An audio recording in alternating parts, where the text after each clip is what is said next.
Hi, and welcome back to Wisdom from the Angels. Good morning. My name is Carolyn, or good morning, good evening, good afternoon, and good night.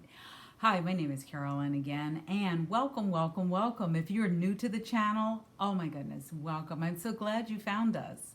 And don't forget to hit the subscribe button down below and the bell next to it so that you get email notifications when I post new videos, and I post all the time.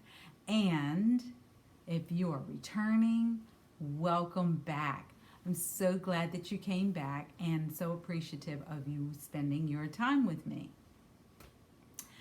Today we're going to do something a little bit different because this is a month that is super special on my calendar.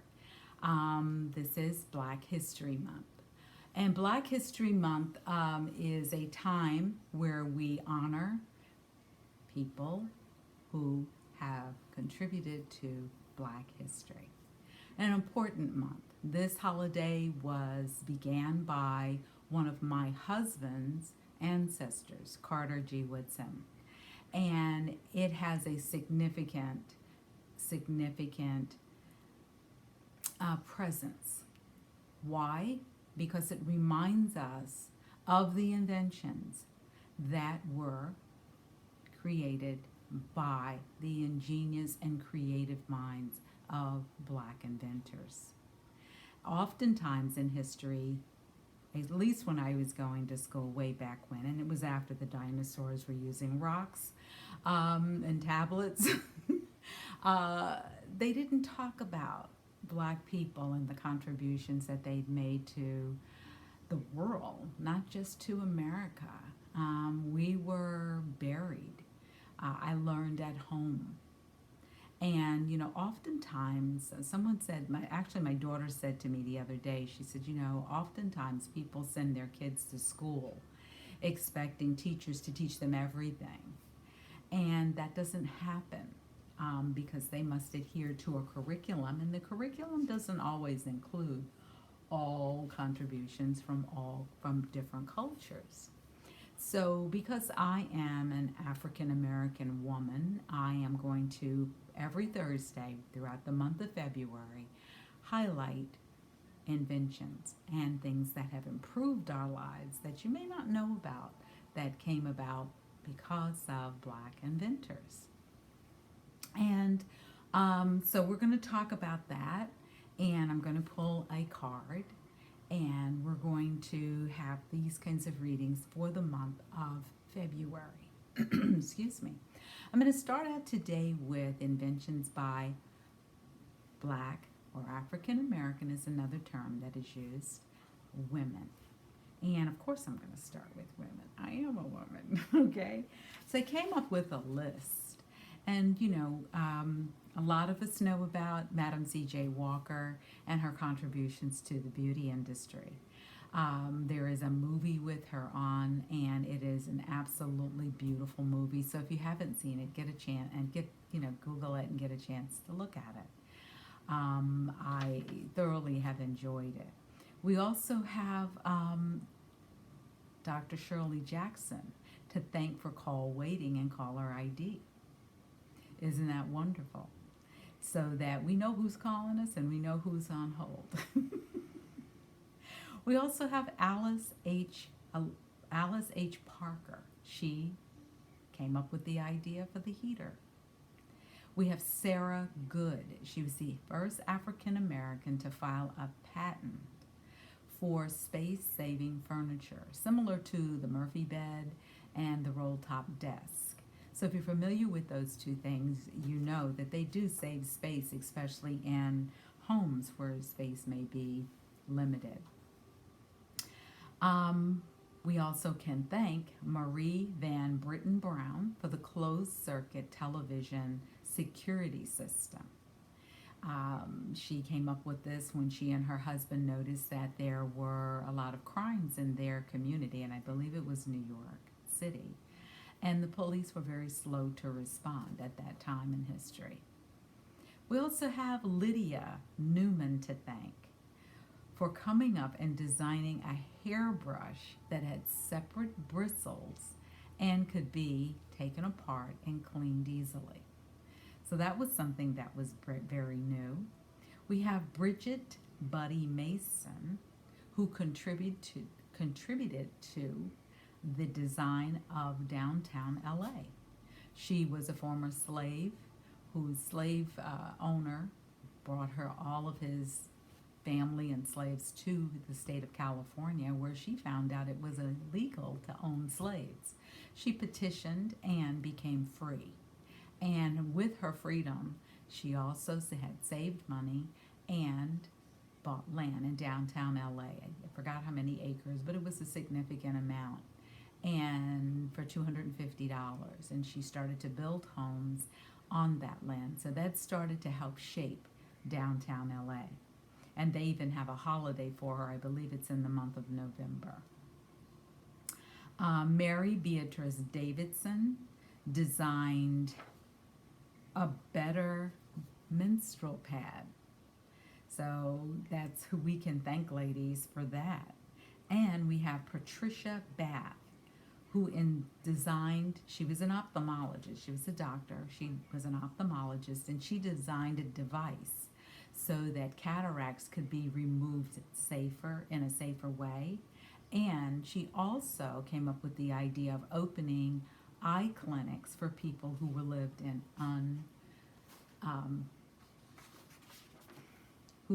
underserved communities. Can't read my own writing. So there are how many ladies on this list? 1, 2, 3, 4, 5, 6, 7, 8, 9. So there are 9 women right there, pointing out and highlighting the contributions of African American women or Black women to our comfort and our way of being, and in different ways in our lives that they made these contributions, not just in health or beauty, but also in our homes. And so I thought it was important to highlight some of the people that we don't always hear about, because it's important to know that African Americans, our history in this country is very painful, a lot of trauma, and very much, and I'm not overlooking that at all, but it is important for us in this day and age to know our history, know where you came from, and be aware that you come from a very rich and a very powerful and a very resilient foundation. And we need to really hone that in with our children. They don't learn everything in school, and it's important to continue to talk about it at home. I can remember my daughter, she said, "Mom, there were some days where you started every sentence with, 'We are proud Black people, we are proud African Americans, and we should be remembering this, that,'" and I'd just go on with whatever had come up that day, or the conversation had gone in that direction in our family. And yes, we should be proud of this and we should be proud of that, because often in our history we were taught to be shamed and to feel lower class. And even now, we hear the word minority. I know what it means, so please don't challenge me on this. This is my belief system, and I have a right to speak my voice and be heard. I also know that it can be very demeaning to think of yourself as less than, and we're not. We come from a beautiful, rich heritage, and we, stand strong. Put that back, straighten up that spine, pull your chest back. Be proud of who you are. Be proud of your ancestors. You followed in their footsteps. And so let's lift ourselves up, and lift ourselves up, not as African Americans or Black people, but also lift up our communities, lift up our country. Stand tall. Stand tall. It's important, and it's important to show that to this next generation of children, because they are, as we've heard, our future. And yes, it takes a village. I say it takes a herd. I think that we don't always especially now as families are moving around, stay as in touch as we used to. But there's a rich heritage here that we really need to really hold precious and safe and secure, and not allow it to get lost in the minutia of everyday media, where we see a lot of other things that are brought to our attention around African Americans, and not always positive. All right, so we're going to go ahead. I have a deck, and it's called the Black Angel deck. And yes, we're going to go ahead and get a reading from one of those cards. So for the month of February, on Thursdays, because this is a Thursday read, you can expect a reading around African Americans. And depending upon how well it's received, I may just do it every Thursday for the rest of the year. Okay? And so that is a commitment I am making to the channel. So if you really think that it's something you're enjoying, please make a note in the comments below. I appreciate all your emails. I appreciate all the donations I get, and I appreciate all the suggestions I get by emails. I, on this channel, do not get in. I will comment on your email with a heart or maybe a word of encouragement, but I'm not going to get into any kind of political debate with you on here. All right, so Spirit has sent out a card, and the first card that's coming out is,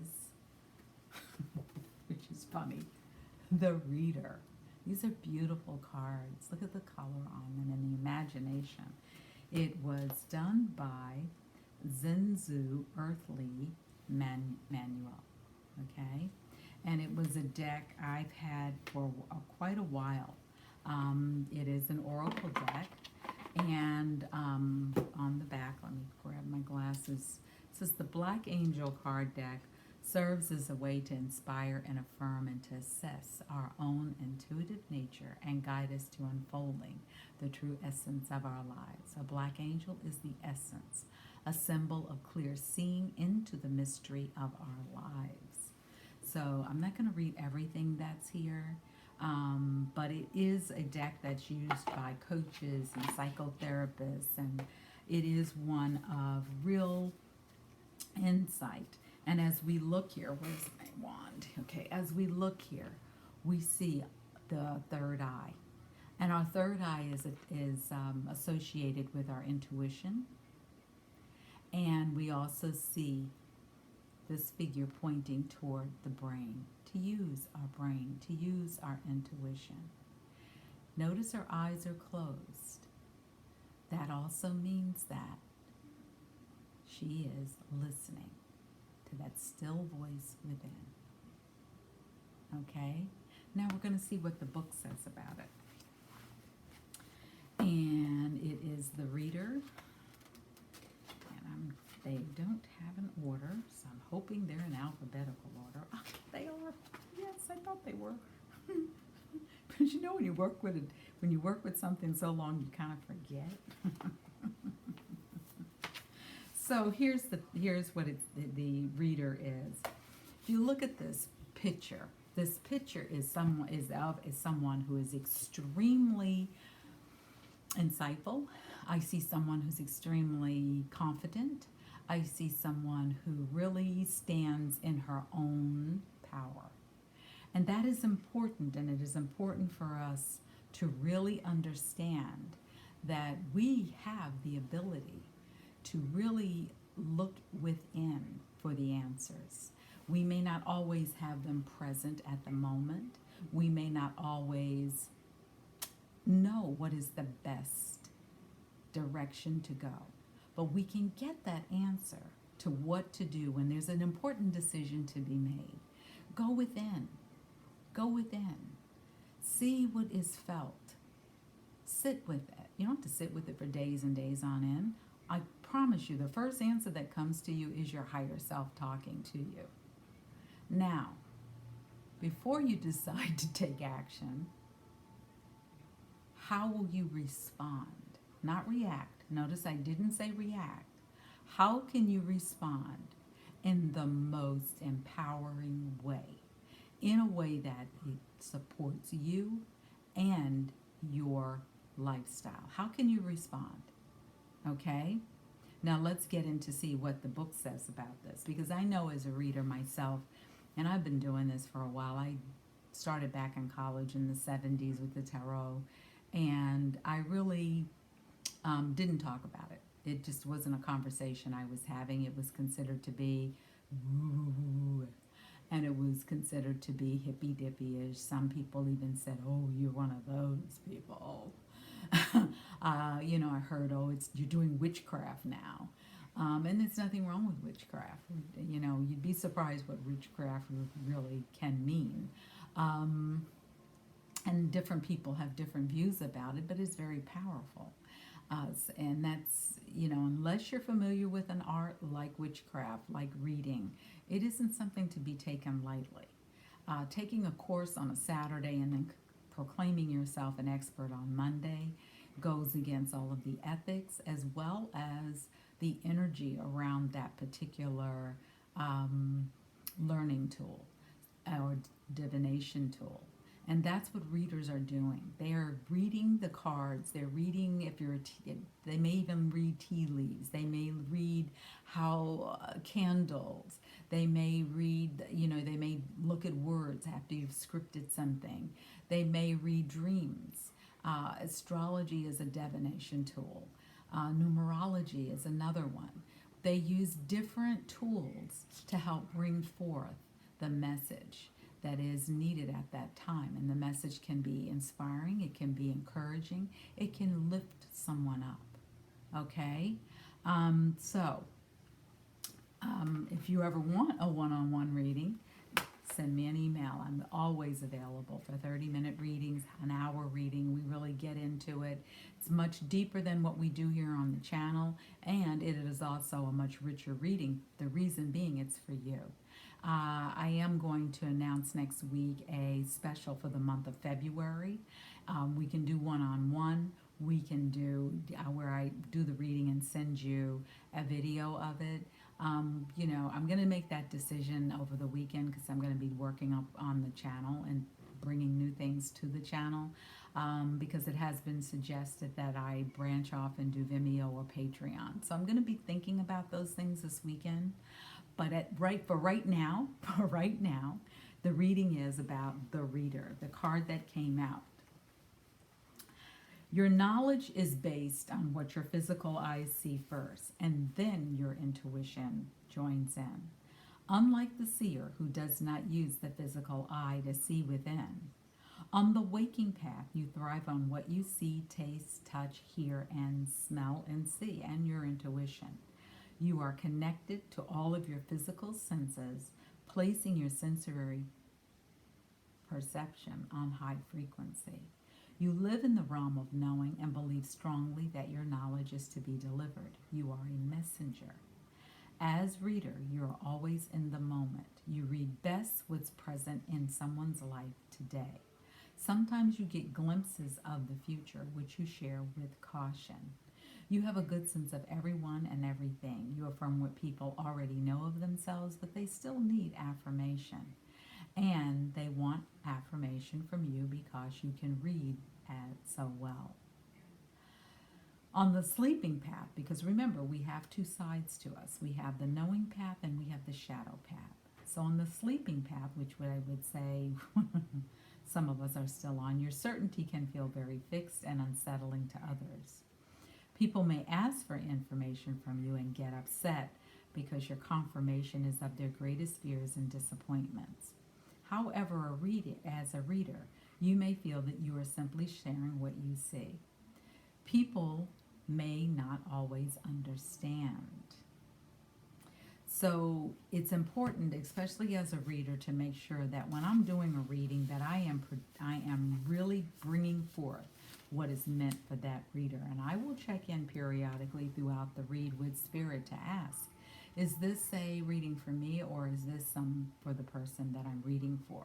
And I will hear very clearly from Spirit what it is that is coming through for the person. There's also another dimension to this, and that And this is what I get out of doing personal one-on-one readings as well as readings here for the channel, is I get a joy out of knowing that I'm bringing forth a message that is intended to be heard at that moment in that time. So whenever you watch my videos, know that you are hearing exactly what is coming through. It is not me projecting anything else other than that message. So everything you need to know about me is in the box below. On this channel, no matter what day it is, we always say, if you're looking for an answer, call on the angels. And if you're not sure which angel to call on, we say, get the flock in here. So I'm also going to follow up this reading with, because we talked about ancestors, I'm going to use Kyle Gray's deck, Angels and Ancestors. Very powerful deck, and we're going to see what the energy is around this, what the message is for today, and what is the energy that they would like for us to combine. So I want you to come back on Thursdays and just see. This message will resonate to you on another day, but on Thursdays I will be doing, for the month of February, a reading for our ancestors to honor them. They went through a lot of struggle, and we have the benefits of that today. Okay, so the Angels and Ancestors card that came up is the Hunter. And the Hunter goes very well with the reader, because what is happening when you're doing a reading? When you're doing a reading, you are hunting for information. And this says on here, and I'm struggling to read it without my glasses, so I'm going to put them on. But it is saying that the hunter, and he has a lot of symbols on him, but it's saying the hunter, track down your fears and desires. And so when we really look at within, and we go within and we track down what it is that we truly believe and what we truly see happening in our lives, we can begin to really hunt down exactly, like I said, go within, because that's where the answers are. And we can begin to see what is coming up. We can see our fears, we can see our troubles, we can see our desires, and we can see the direction that we are being pointed in. And then look at, what are your fears and how are they aligning with your desires? Begin to really examine them. Before you decide what action to take, examine how would you like to respond. And this is based on the hunter. It's a Celtic god. The name is, I may say it wrong, Cernunnos, Cernunnos.